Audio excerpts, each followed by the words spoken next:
Welcome to our latest explainer, where today we are diving headfirst into the absolutely fantastic sci-fi story, Project Hail Mary. Our hero is a man named Ryland Grace. He's just coming out of a 2-year coma on a spaceship called the Hail Mary.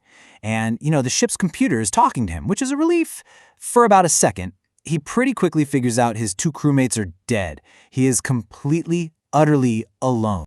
I mean, can you even process this situation? He's got total amnesia. His crew is gone. He's light years from Earth. The only thing he has for company is the ship's AI, Mary, who has just one very clear instruction for him. The mission has to be completed. No going home until it's done. And the huge problem? He has no clue what that mission even is. So as his mind is kind of struggling to reboot, his memory starts to come back to him. But it's not a flood, it's more like these little broken pieces. And these fragments start taking us back in time, back to Earth.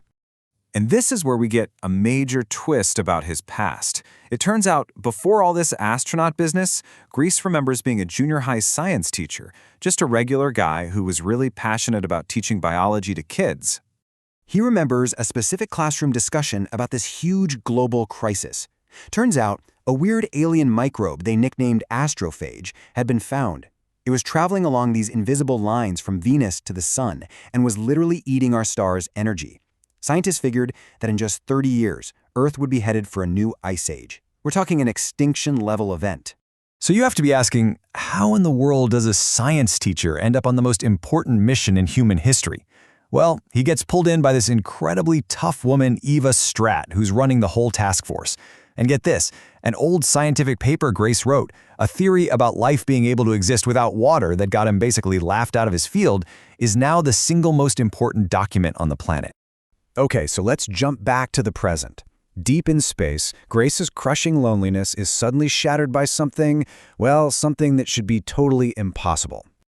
Another ship just shows up, and it is definitely not human. What follows is this incredibly tense back and forth. They trade a probe, Grace figures out it's a map, and then this tunnel extends between their ships. So Grace makes a choice. He suits up and goes to meet whoever's next door. And he comes face to face with the ship's one and only occupant, this 5-legged, kind of spider-like creature that's made out of some kind of stone. He has no idea what to call him, so he gives him a nickname that just fits: Rocky. So through just sheer brain power, using math and physics as their common language, they figure out how to talk to each other. And what they learn is it's absolutely mind-blowing. Rocky is also the last survivor of his crew. His home planet, Arid, is dealing with the exact same catastrophe. Their sun is also being eaten by astrophage. They are 2 different species from opposite ends of the galaxy on the exact same impossible mission. This incredible realization just creates this powerful bond between them. And as their friendship really starts to grow, another huge piece of Grace's messed up memory finally clicks into place.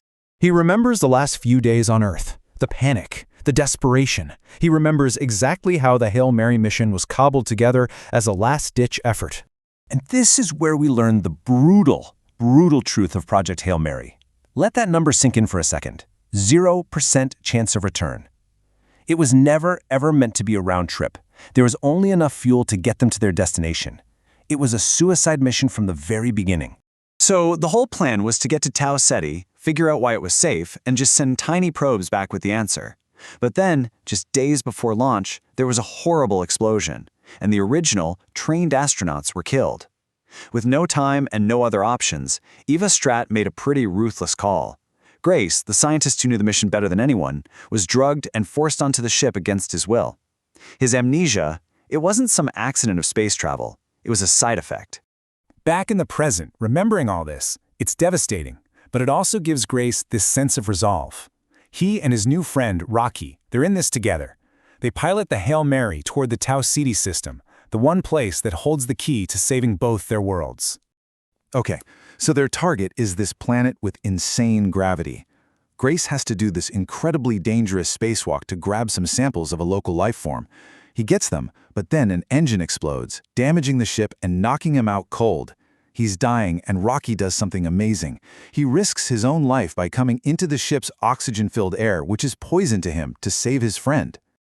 And the payoff for all that risk is immense. They hit the jackpot. The samples they collected contain a microbe that is a natural predator to astrophage. It doesn't just kill the sun-eaters, it devours them and multiplies like crazy while doing it. It is the perfect, self-replicating cure. They've done it. So, with the cure in hand, they're ready to go their separate ways and head home as heroes. They have this really emotional goodbye. But as Grace starts his long trip back to Earth, he finds a catastrophic, totally unforeseen problem. The predator microbes have gotten loose, and they're doing what they do best, eating astrophage. The problem? The ship's fuel is astrophage. The cure for his planet is literally eating his only way home. And then this horrifying thought hits him. The exact same thing must be happening on Rocky's ship. So this leaves Grace with a truly impossible choice. He has just enough fuel left to launch the probes back to Earth, which would save humanity, but leave him stranded to die. Or he can use that last bit of fuel to chase after Rocky and warn him, which means giving up any chance of ever seeing Earth again. He makes his choice. He loads the cure onto the probes, aims them at Earth, and sends them on their way. Mission accomplished. Then he turns the Hail Mary around and floors it, using every last drop of fuel to catch up to his friend. He manages to intercept Rocky's ship, gives him the warning, and saves his world too. The two friends are back together. Stranded, but together. So what's the final result of all this? Well, the probes make it to Earth and humanity is saved. The sun starts to heal. Rocky makes it back to his home planet of Arid and saves his people. And Grace, the guy who was forced onto a mission he never wanted, finds a new purpose and a new home. He goes back to being what he was all along, a teacher, now explaining the universe to a classroom of curious little alien kids. And that really leaves us with one last question to chew on. Grace saved his home, but he never went back. So is home the place you come from, or is it the place where you find your purpose, with the friends that you choose to make your family?